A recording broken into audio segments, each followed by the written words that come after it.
Saudações psicodélicas! Hoje a gente está aqui com a Júlia Bueno e o Pietro Benedito, que participaram do grupo de estudos do CEP, Centro de Estudos Psicodélicos, para falar sobre o tema Transfobia no Movimento Psicodélico.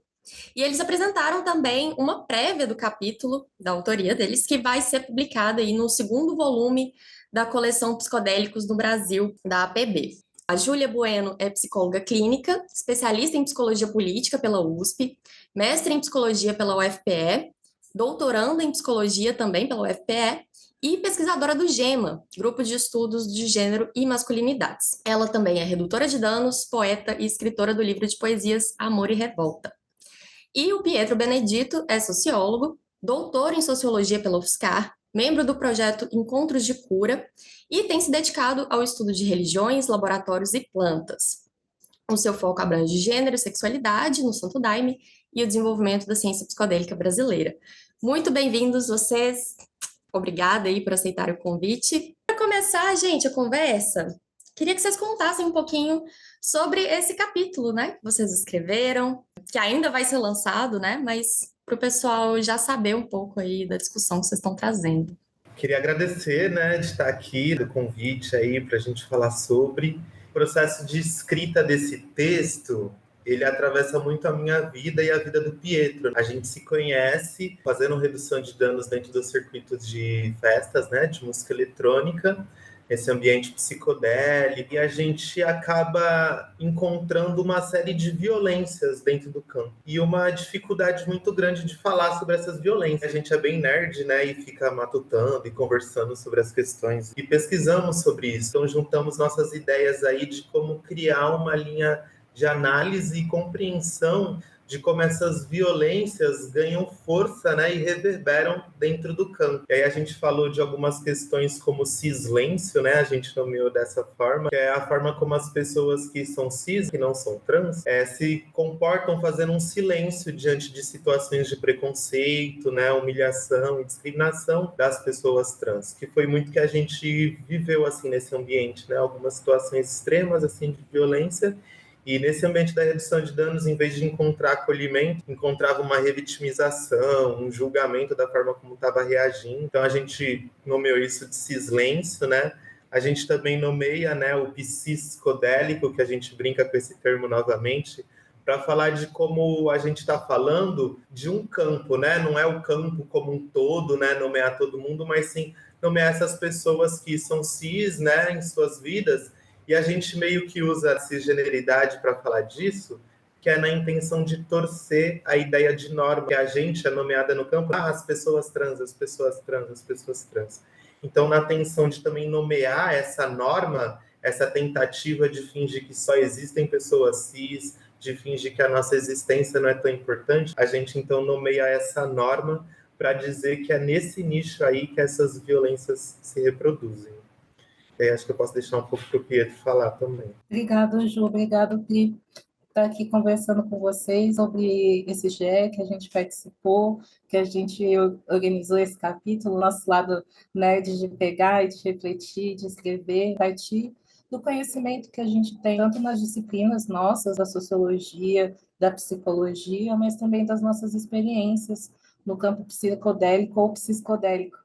E uma coisa que eu acho bem legal com relação a esse texto e de como ele nasceu, de como ele se desenvolveu, um incômodo também pessoal de sermos chamados para falar sobre a questão trans. Né? Então, é sempre muito comum na universidade, em eventos, revistas, livros, né? Olha, pessoal, venham aqui falar sobre a questão trans, porque a questão trans é importante. E isso tem uma aura bastante, um fetiche, assim, pelo sofrimento, né? Olha, essas pessoas trans, que elas sofreram muito, mas elas são fortes, e daí elas superaram tudo. E daí, ao invés de a gente falar da questão trans, a gente quer falar sobre a questão cis, né? Que é tudo isso que a Júlia trouxe, sobre nomear a norma, nomear a cisgeneridade, nomear a origem da transfobia, a origem do que coloca a gente como pessoas marginalizadas, como pessoas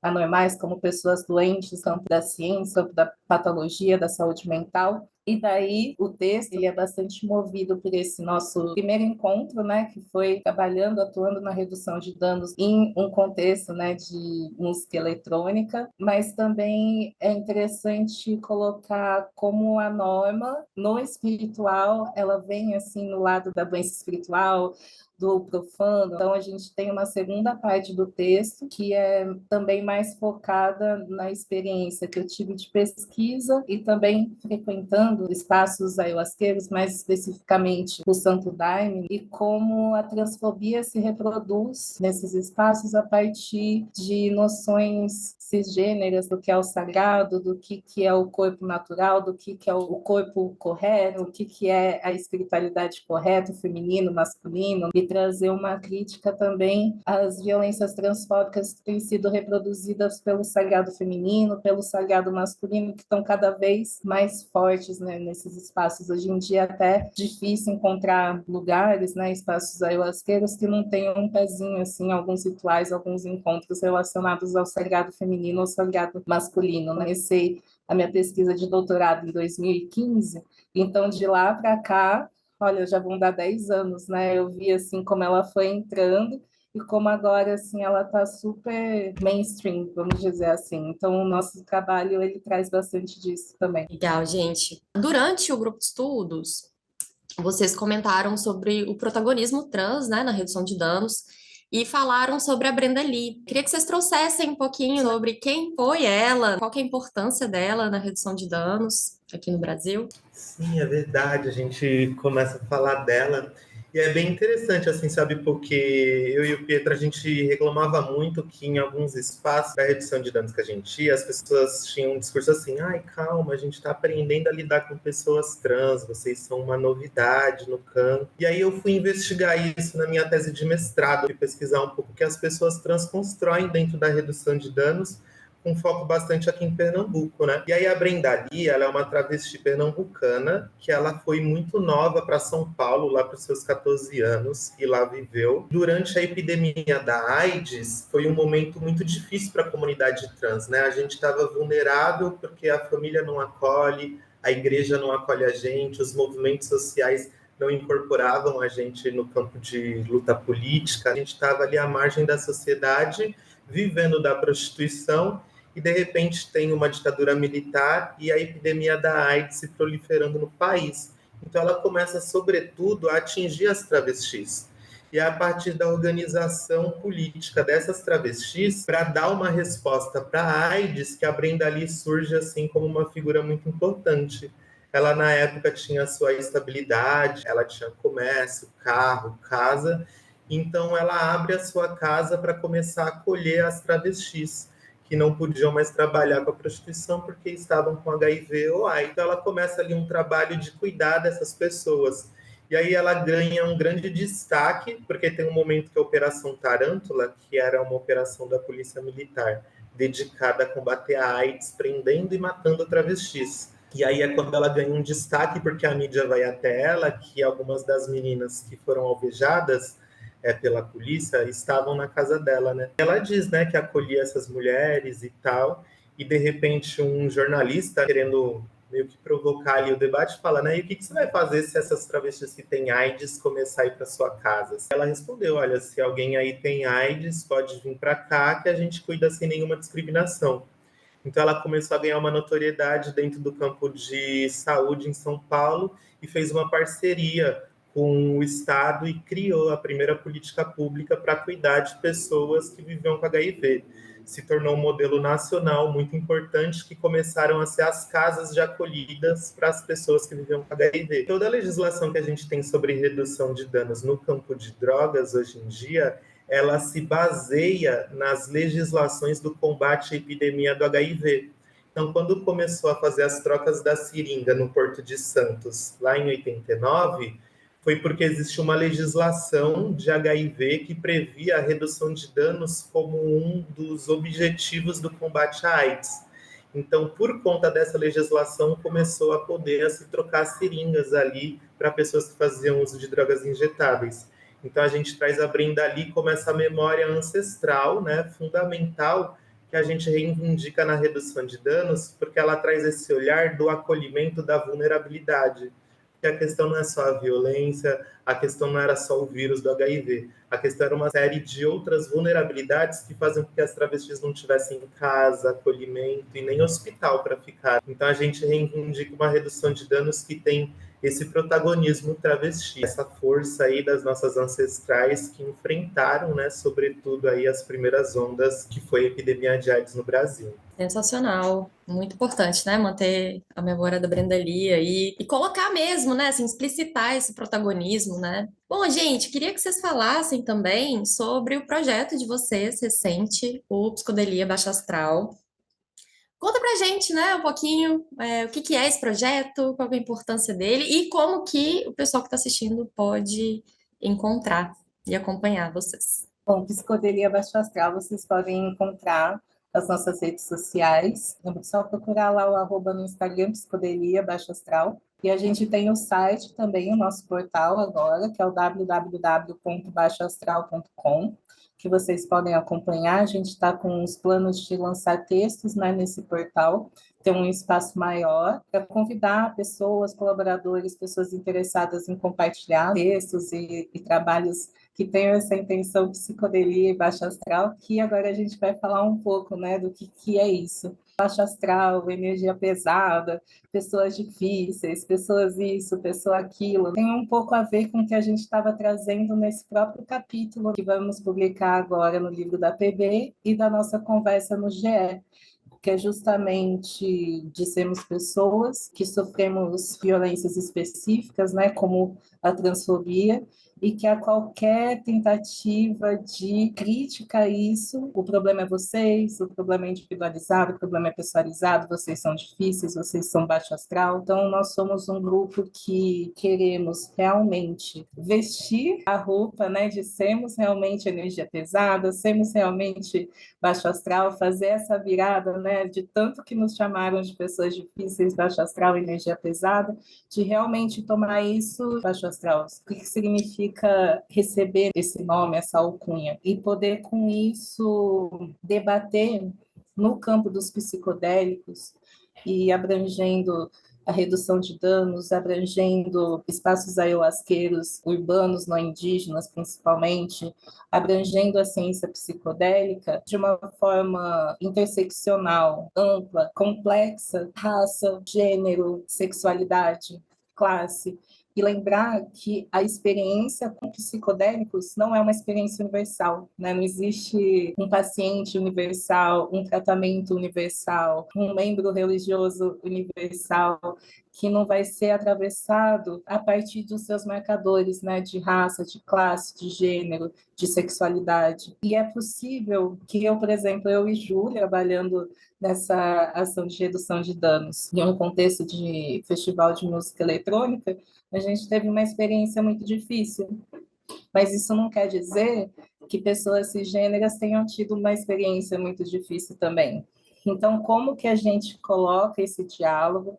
Como que a gente denuncia violências como a transfobia, o racismo, a homofobia nesses espaços, trazendo tudo que a gente estuda na sociologia, na psicologia, a gente tem o Luiz Felipe também na bioética, a Rê, que tem toda a bagagem dela na psicologia, mas também na educação, na redução de danos, como que a gente junta, né, costura todo esse conhecimento para a gente destacar que existem furos nesse alto astral, nessa potência, nessa revolução para frente incrível, maravilhosa, e que daí tem um pessoal chato, crítico, radical, esquerda radical, maldita, que vai lá, né, nem nada a ver, e que não entende, né? Então a gente vai cutucando dessa forma.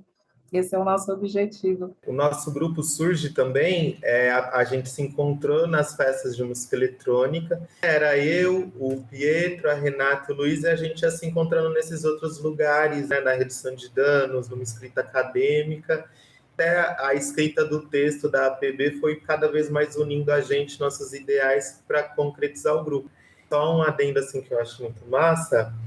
porque às vezes as pessoas acham que a gente está trazendo todas essas coisas que o Pietro falou sem um compromisso ético e científico, como se a gente trouxesse essas coisas só para trazer um espetáculo assim de violência e tirar a seriedade da conversa. A gente se inspira no debate que a Sofia Faveiro faz no livro A Psicologia Suja, porque ela vai falar de uma psicologia que não está comprometida em normatizar as experiências das pessoas, mas sim numa psicologia que está preocupada em denunciar as violências e desnaturalizar os processos da violência, construir um compromisso ético de fato que olhe para essas coisas compreendendo como elas produzem um distanciamento, como elas produzem uma ruptura. Então ela chama isso de psicologia suja, né? Então a gente também chamou de psicodelia baixo astral para usar também esse nome que não é bonito, que não é limpo, mas que denuncia um problema que é coletivo, um problema que tem a ver com essas violências que estão no campo. E se a gente quer de fato uma psicodelia comprometida com o SUS e com a pluralidade, a gente tem que ter um espaço onde a crítica tem um lugar também, porque é só com a crítica que a gente muda essas realidades. Então a gente quer trazer essas críticas para dentro do campo para propor melhorias e não para desestruturar, destruir e só fazer dissidência, sabe? A gente quer fazer aliança onde é possível, mas que é onde haja violência, que a gente também tem a capacidade e a autonomia de se posicionar e de entender a violência também como um problema da construção, da ciência e do cuidado. Legal, legal. A gente tem que ter espaço, né, para raiva, tem que ter espaço para tristeza, para sentimentos incômodos, em qualquer lugar, né, na ciência, na espiritualidade, enfim, não tem como a gente nem evoluir como ser humano, como sociedade, sem dar espaço para esse tipo de sentimento. Bom, então vamos para o nosso quadro bate-bola. Então, o que é psicodelia para você? Que tenso! Psicodelia é um lugar que eu gosto muito, mas que eu também aprendi que eu tenho que experimentar com cuidado e respeitando sempre a minha cabeça e a minha intuição. No momento, baixo astral. Num futuro ideal para você, como seria a regulamentação dos psicodélicos no Brasil? Pensando nas ações que a gente está tomando hoje em relação ao campo, eu pensaria num futuro onde esse debate sobre os psicodélicos tivesse em sua centralidade os povos originários, os povos indígenas, o incentivo a essas pessoas que construíram muito do que a gente bebe hoje, mas que quando a gente vai para a ciência psicodélica parece que os compromissos são com os grupos urbanos, mas e aí a partir disso a gente também entendesse que é a luta antimanicomial no Brasil, né? E como essas questões de saúde mental não se resolvem só com uma substância, mas sim com um compromisso também de transformação social, porque o sofrimento, ele também é social. Então, acho que é importante a psicodelia adentrar esses debates para a gente também não propor a psicodelia como só um campo de cura para tudo e de encontro consigo, né? Porque acho que existem muitos furos aí e que é importante a gente entender como construir isso respeitando toda essa pluralidade que a gente tem no Brasil, principalmente falando do SUS. Para mim, eu gostaria muito que a regulamentação dos psicodélicos ela não seguisse o caminho que a regulação, né, vou falar maconha, né, mas que tem sido, né, todo o processo acontecendo da medicalização da maconha, da cannabis. Eu não gostaria que os psicodélicos seguissem esse caminho, porque eu acredito que é um caminho higienizado, no sentido de se pensar os potenciais terapêuticos numa lógica médica, numa lógica de quem pode receitar e quem pode utilizar na cannabis, todo o CBD, THC, enfim, todos os componentes da planta para os usos terapêuticos guiados pela psiquiatria, pela medicina, e deixando de lado tanto o uso recreativo como também o uso religioso, né, o uso espiritual, e esquecendo que a maconha, antes de tudo, é uma planta, né? E os psicodélicos seguirem esse caminho super medicalizado, esse caminho super higienizado, desconectado de plantas, de conhecimentos que estão muito fora dos laboratórios, que estão muito fora das clínicas, que estão muito fora também das festas, também dos momentos de prazer, né, de recreação. Eu acho que seria um caminho bastante triste. Então, um caminho para a regulamentação seria um caminho em diálogo, principalmente com usuários, com pacientes e com todas as comunidades que fazem o uso tradicional de tantas plantas e medicinas, né, que acabaram sendo apanhadas, né, na alcunha dos psicodélicos. Então, eu penso em algo assim. Por último, qual é o seu psicodélico favorito? Pelo menos no momento, né? No momento tem sido LSD, assim. Eu amo tomar o LSD, seja gota ou seja papel, tem sido muito massa. Aquelas, né? Eu sempre gostei muito do LSD, teve um tempo que eu tomei muito cogumelo, mas agora eu acho que eu tô voltando muito a curtir bastante o LSD. Muito difícil, né, escolher só um. Aí eu fico assim. Eu acho que eu vou escolher, então, né, a delicinha, assim, do casadinho MD com doce. Acho que eu fico com Boa, esse. boa. Legal, gente. Muito obrigada pela entrevista. Sensacional. Espero receber vocês aqui também para a gente conversar sobre outros temas. E é isso. Muito obrigada para vocês também que assistiram até aqui. Se você quiser fazer parte dos grupos de estudos da PB, a gente tem um grupo de estudos do CEP. Para participar, você precisa ser apoiadora ou apoiador da PB. Eu vou deixar aqui todas as informações na descrição. E a gente tem também os grupos de estudos da TRIP, Terapeutas em Rede pela Integração Psicodélica, que você pode participar de forma avulsa, mas quem apoia a PB tem desconto. E é isso, gente. Muito obrigada. Até a próxima. Pera, que eu tenho um recado super importante. Tá chegando aí o segundo Congresso Brasileiro sobre Psicodélicos, Integração, Acesso e Regulação, que vai acontecer nos dias 8 e 9 de novembro de 2024, no Rio de Janeiro. E melhor, completamente gratuito. Para mais informações, acesse o site www.associaçãopsicodélica.org.